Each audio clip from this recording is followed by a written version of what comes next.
მყნობისათვის ჩვენ აუცილებლად დაგჭირდება, რა თქმა უნდა, ლერწი და მყნობისათვის ჩვენ დაგჭირდება სამყნობი დანა.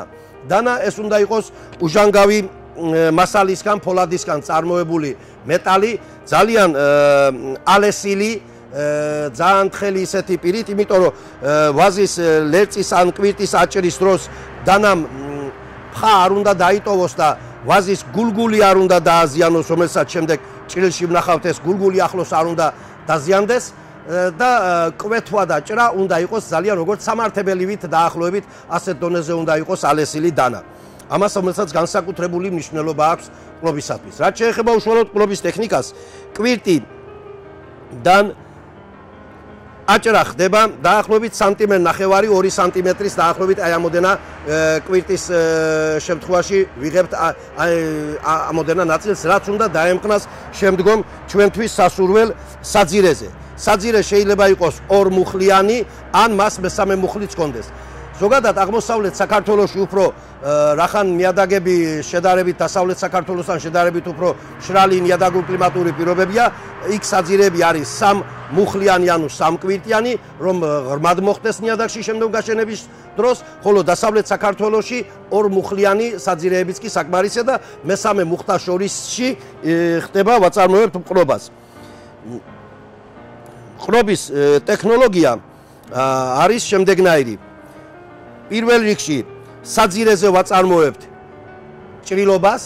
ჭრილობა ეს არის ქართული და ინგლისური კოპულირებას ეძახიან მას, ანუ ენაკისებრი ჭრილობა. რას ნიშნავს ენაკისებური ჭრილობა? ჩვენ მას ერთი დანის მოსმით ვაცლით სამყნობ ზედაპირზე და შემდგომ მას აქვს თუ არ ვიცი კადრში ლამაზად გამოჩნდება ვაზის გადანაჭერზე, ლერწის გადანაჭერზე შუაში აქვს ვაზ გულგული. გულგულის ზედა ნაწილიდან დანას შემდეგ ასე დავუჭერ და აი ჩვენსკენ და თან ასე ჩამოცურდება დანა. აი ასე ჩამოცურდება და უნდა ჩამოვიდეს ქვედა ჭრილობამდე, ამ ჭრილობის ზურგს უკან უნდა ჩამოვიდეს დანა. და ასე კეთდება ენაგი და დანის უკან ამოძრობის დროს ენაგს ცოტა წინ მოაქანებთ დანას. ახლა მე შევეცდები რომ ეს ძალიან ნელა გავაკეთო და დანა დაახლოებით აი ასე მოდის, აჰა ჩამოვიდა, უკვე ჩანს თუ როგორა და დანის უკან ამოძრობის დროს დაახლოებით ასე რომ გადმოვაქანებთ, ენაკი გაიკეთა უკვე. ანალოგიური ჭრილი უკეთდება კვირტს.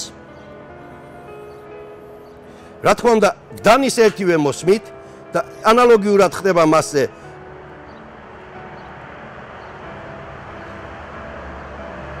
ენაკის გაკეთება და შემდგომ მას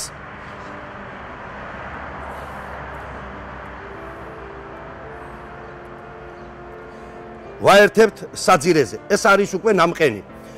რაც შეეხება მყნობის დროს, მყნობამდე საძირესაც და საკვირტესაც ჭირდება მომზადება მყნობისათვის. მოსამზადებელი პერიოდი არის 1 დღენახევრიანი ან 2 დღიანი დალბობა წყალში, იმიტომ რომ როდესაც კი ჩვენ მასზე ჭრილობას გავაკეთებთ, წყალი უნდა კონდეს მიღებული და მასში არსებული პლასტიკური ანუ სამარაგო ნივთიერებები ადვილად რომ მიაწოდოს როგორც საკვირტეს და ასევე შეხორცებაც ძალიან ადვილად გაკეთდეს. შეხორცების პერიოდში, სადაც კი ჩვენ ჭრილობა ჩავატარეთ, აქ უკეთდება კალუსი, ანუ შესახორცებელი ქსოვილი დაიწყებს მოქმედებას.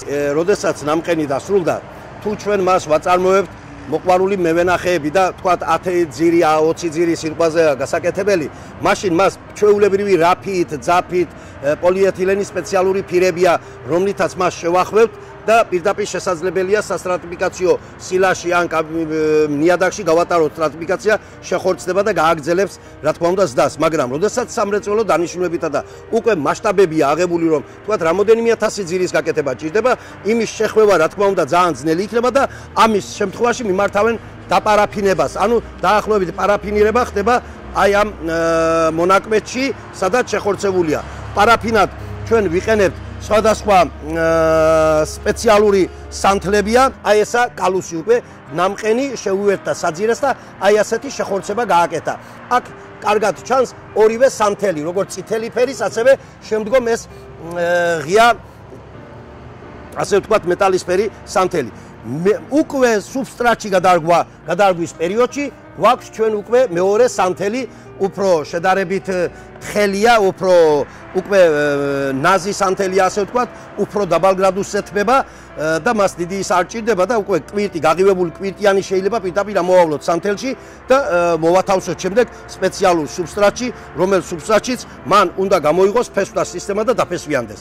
ზრდა დაახლოებით გრძელდება თითქმის 1 თვის განმავლობაში, შეუძლია რომ ასეთმა ნამყენმა შეხორცდეს და უკვე ჩვენ შეგვიძლია ვაჩვენოთ 4-5 ფოთლის, ნამდვილი ფოთლის ფაზაში, როდესაც მოექცევა ვაზი, უკვე ეს ნიშნავს იმას, რომ სარეალიზაციოდ უკვე გამზადებულია და მუდმივ ადგილზე გადასარგავად გამოდგება.